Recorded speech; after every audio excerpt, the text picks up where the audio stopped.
Living പങ്കാളി പണം ആവശ്യപ്പെട്ട് ഗാർഹിക പീഡനത്തിനിരയാക്കിയതായി യുവതിയുടെ പരാതി. പള്ളിമുക്ക് സൗപർണിക ഫ്ളാറ്റിൽ താമസിക്കുന്ന സുഭാഷിനെതിരെയാണ് യുവതി പരാതി നൽകിയത്. 1.5 വർഷമായി യുവതിയും സുഭാഷും ലിവിൻ റിലേഷൻഷിപ്പിലാണ്. സുഭാഷിന്റെ സഹോദരിയും അമ്മയും ഉപദ്രവിച്ചതായും തനിക്കെതിരെ കള്ളപ്പരാതി നൽകിയതായും പള്ളിമുക്ക് സ്വദേശി ന്യൂസ് മലയാളത്തോട് പറഞ്ഞു.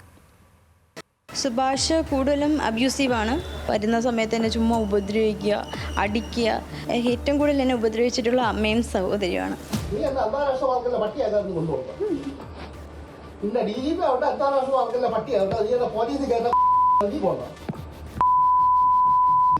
ഇൻസ്റ്റാഗ്രാം വഴിയാണ് യുവതിയും സുഭാഷും പരിചയത്തിലാകുന്നത്.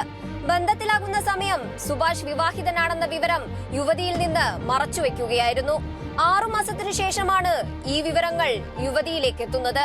പിന്നീട് പണം ആവശ്യപ്പെട്ട് യുവതിയെ സുഭാഷും കുടുംബവും മാനസികവും ശാരീരികവുമായി പീഡിപ്പിക്കുകയായിരുന്നു. ഒന്നുമില്ലാത്ത വീട്ടിൽ നിന്ന് വന്ന് കയറി വലിഞ്ഞവർ വന്ന് കിടക്കുന്നു എന്നൊക്കെ പറഞ്ഞ് എന്നെ ഒരുപാട് പറയുമായിരുന്നു. എന്താ പറയുക, ഗതിയില്ലാത്ത വീട്ടിൽ നിന്ന് വന്ന് കയറി വരിഞ്ഞ് കിടക്കുന്ന കണ്ടില്ലേ, നീ എന്തിനാണ് ഇവിടെ വന്ന് കിടക്കുന്നതെന്നൊക്കെ പുള്ളിക്കാരൻ്റെ അമ്മ എൻ്റെ അടുത്ത് പറയുമായിരുന്നു. പിന്നെ അത് ഓരോ ദിവസം ചെല്ലും തോറും ഡൊമസ്റ്റിക് വയലൻസിലോട്ട് പോവുകയാണ് ചെയ്തത്. വരുന്ന സമയത്ത് എന്നെ ചുമ്മാ ഉപദ്രവിക്കുക, അടിക്കുക. ഒരു ഗതിയിൽ എത്ര വട്ടം ഞാൻ കേട്ടോണ്ടിരിക്കേണ്ടത്. എപ്പോഴും വന്ന് അതിൻ്റെ പേരും പറഞ്ഞ് എന്നെ ഉപദ്രവിക്കാറ്. പൈസ പൈസ പൈസ പൈസ എന്ന് പറഞ്ഞുകൊണ്ട്. സുഭാഷിനെതിരെ യുവതി നെടുമങ്ങാട് പോലീസിൽ പരാതി നൽകിയിരുന്നു. കേസെടുത്ത പോലീസ് നടപടി സ്വീകരിച്ചില്ലെന്നും ആരോപണമുണ്ട്. നെടുമങ്ങാട് സ്റ്റേഷനിലാണ് പരാതി കൊടുത്തിട്ടുണ്ടായിരുന്നത്. സുഭാഷിന്റെ പേരിൽ FIR ഇട്ടിട്ടുണ്ടായിരുന്നു. ലാസ്റ്റ് എൻ്റെ കയ്യിൽ ഇഷ്യൂ വന്നപ്പോഴത്തേക്കും കൈ എൻ്റെ ഒടിഞ്ഞിട്ടുണ്ടായിരുന്നു. അപ്പോൾ അതിൽ FIR ഇട്ടു. പക്ഷേ ഇതുവരെയും സുഭാഷിൻ്റെ അമ്മയുടെയോ പെങ്ങളുടെ പേരിൽ FIR ഇട്ടിട്ടില്ല. ഏറ്റവും കൂടുതൽ എന്നെ ഉപദ്രവിച്ചിട്ടുള്ള അമ്മയും സഹോദരിയുമാണ്. സുഭാഷിൽ നിന്ന് മർദ്ദനമേറ്റ യുവതിയെ പലതവണ ആശുപത്രിയിൽ പ്രവേശിപ്പിച്ചിട്ടുണ്ട്. ഇന്റീരിയൽ വർക്ക് ചെയ്യുന്ന സുഭാഷ് പലരെയും സാമ്പത്തികമായി പറ്റിച്ച് ആഡംബര ജീവിതം നയിക്കുന്നതായും യുവതി പറഞ്ഞു.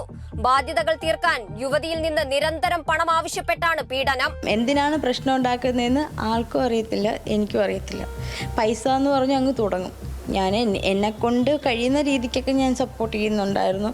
എന്നെക്കൊണ്ട് ഞാൻ കടവും വാങ്ങിച്ച് അങ്ങനെയൊക്കെ. ഇത് കടം എനിക്ക് തിരിച്ചു കൊടുക്കാതാകുമ്പോൾ ഞാൻ ചോദിക്കുന്ന നിർത്തും. നമുക്കൊരു അഭിമാനമില്ല, ആത്മാഭിമാനമില്ല. നീ ചോദിച്ചിരിക്കാൻ എന്നെ എൻ്റെ സോഴ്സിന് വിടുത്തുന്നുമില്ല. ജോലിക്ക് വേണ്ടി ആളും ജോലിക്ക് പോകാതെ ഇങ്ങനെ നിൽക്കുകയാണ് ചെയ്യുന്നത്. യുവതിക്ക് ചികിത്സ നിഷേധിച്ച് സുഭാഷ് ആശുപത്രി അധികൃതരെ ആക്രമിച്ചതിനടക്കം കേസുകളുണ്ട്. സ്ത്രീകളെ പ്രണയം നടിച്ച് സാമ്പത്തിക ആവശ്യങ്ങൾക്ക് ഉപയോഗിക്കുന്നതാണ് ഇയാളുടെ രീതി. ഡോക്ടറിൻ്റെ അടുത്ത് പറഞ്ഞു ഞാൻ 3ാമത്തെ നിലയിൽ നിന്ന് എടുത്തു ചാടിയെന്ന് പുള്ളിക്കാരനാണ് പറഞ്ഞത്. അപ്പോൾ ഡോക്ടർ പാനിക്കായി എൻ്റെ ശരീരത്തിൽ മുറിവോ കാര്യങ്ങളോ കാണാത്തതിനാൽ മെഡിക്കൽ റിഫർ ചെയ്തു. ഇൻ കേസ് ഇഞ്ചുറി ഇൻറ്റേർണലാണെങ്കിൽ എന്ത് ചെയ്യാൻ പറ്റുമെന്ന് അറിയാൻ വേണ്ടിയിട്ട് MRIയും ബാക്കി സംഭവങ്ങൾക്ക് വേണ്ടിയിട്ട് എന്നെ പുള്ളിക്കാരൻ എന്നെ വിട്ടില്ല. ഞാൻ ഇനിയും ഡോക്ടറിൻ്റെ അടുത്ത് വല്ലതും പറയുമോ എന്നൊക്കെ ആലോചിച്ച് പുള്ളിക്കാരന് ഭയങ്കര പേടിയായിരുന്നു. അവർ ഭയങ്കര പ്രശ്നം ഉണ്ടാക്കി. പിന്നെ പോലീസ് വന്നു, കയ്യേറ്റമൊക്കെ ആയാണ് പുള്ളിക്കാരനെ അന്ന് അറസ്റ്റ് ചെയ്ത് കൊണ്ടുപോവുകയൊക്കെ ചെയ്തത്. അന്നും ഈ അമ്മ എന്ന് പറയുന്ന വ്യക്തി പുള്ളിക്കാരനെ ജാമ്യം എടുക്കാനോ ഒന്നിനും വന്നിട്ടില്ലായിരുന്നു. ഞാനാണ് എല്ലാത്തിനും ഓടിയത് ഇത്രയും വയ്യാതെയായിട്ട്. ലിവിംഗ് റിലേഷനുകൾ ശരിയാണോ തെറ്റാണോ എന്ന ചോദ്യം സമൂഹത്തിൽ ഉയരുന്നുണ്ട്. കഴിഞ്ഞ ദിവസം സുപ്രീം കോടതിയും ചില പരാമർശങ്ങൾ ഇതുമായി ബന്ധപ്പെട്ട് നടത്തിയിരുന്നു. ലിവിംഗ് റിലേഷൻഷിപ്പുകൾ തെറ്റാണെന്ന പൊതുസമൂഹത്തിന്റെ ധാരണ മുതലെടുത്ത് ഇത്തരം ബന്ധങ്ങളിൽ പീഡനമേൽക്കേണ്ടി വരുന്നവർ നിശബ്ദരാക്കപ്പെടുകയാണ്. ഇവർ സമൂഹത്തിന് മുന്നിൽ വരാൻ ഭയപ്പെടുന്നതിനൊപ്പം പോലീസും നിയമവും കൈയൊഴിയുന്ന അവസ്ഥ. എന്നാൽ അതിനൊക്കെ അപ്പുറം രണ്ടുപേർ ഒരുമിച്ച് നിയമപരമായോ അല്ലാതെയോ ജീവിക്കാൻ തീരുമാനിക്കുകയും പിന്നീട് അതിലൊരാൾക്ക് അതിക്രൂരമായ മാനസിക ശാരീരിക പീഡനമേൽക്കേണ്ടി വരുന്ന സാഹചര്യത്തെ ഭരണകൂടത്തിന് കണ്ടില്ലെന്ന് നടിക്കാൻ കഴിയില്ല.